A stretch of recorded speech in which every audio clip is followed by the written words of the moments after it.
What's the darkest family rumor about your grandparents that turned out to be true? Growing up, everyone in my family whispered that my grandmother killed her first husband back in 1968. The official story we all grew up hearing was that my grandmother's first husband, Tommy, abandoned her and their newborn baby in 1968, just vanished overnight without a word. Tommy's younger brother, Robert, ended up marrying her 6 months later and raised that baby girl like she was his own blood. That baby became my Aunt Linda, and she never knew any other father. But all the old people in town told a completely different story. They'd lean in close at the grocery store and whisper that Tommy never left town at all. They swore my grandmother murdered him in cold blood, and Robert helped her bury the body, then married her to keep her out of the electric chair. The rumor made my skin crawl because Tommy's disappearance was bizarre as hell. The guy supposedly ran off but left everything behind: his truck, his wallet, even his work boots by the door. 6 months later, my grandmother was married to his brother, wearing white at the wedding like nothing had happened. I told myself it was total bullshit. My grandmother was this tiny woman who cried at Hallmark commercials and taught Sunday school for 40 years. She literally trapped spiders under glasses and made my grandfather release them outside. Plus, everyone knew Tommy was a violent drunk who came home raging most nights. My grandfather once let slip that his brother used to come home wasted and destroy furniture. A deadbeat running off made way more sense than my sweet grandmother being a killer. I always believed it was just small town gossip from people with nothing better to talk about. Everything changed when my grandfather got diagnosed with pancreatic cancer. The doctors gave him 3 months, but he only lasted 6 weeks. During those final days, something dark started creeping into his conversations that made my blood run cold.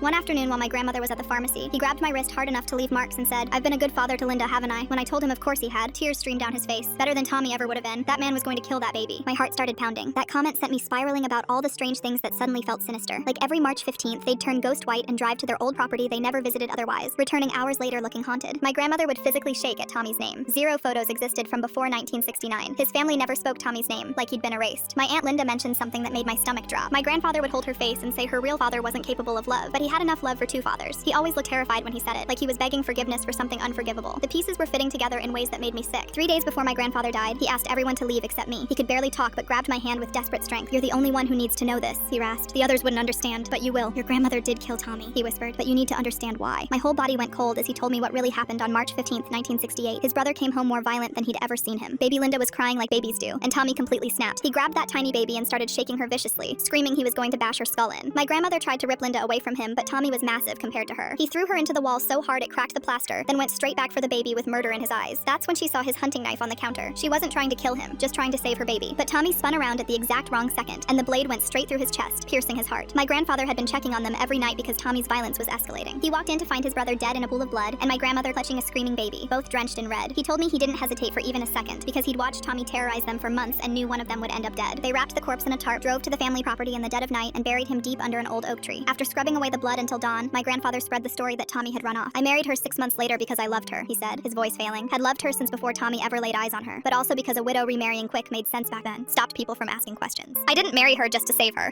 I married her because I wanted to spend my life making up for what my brother put her through. Every single day for 55 years has been a gift. He died holding my hand, finally free of the secret he'd carried for more than half a century."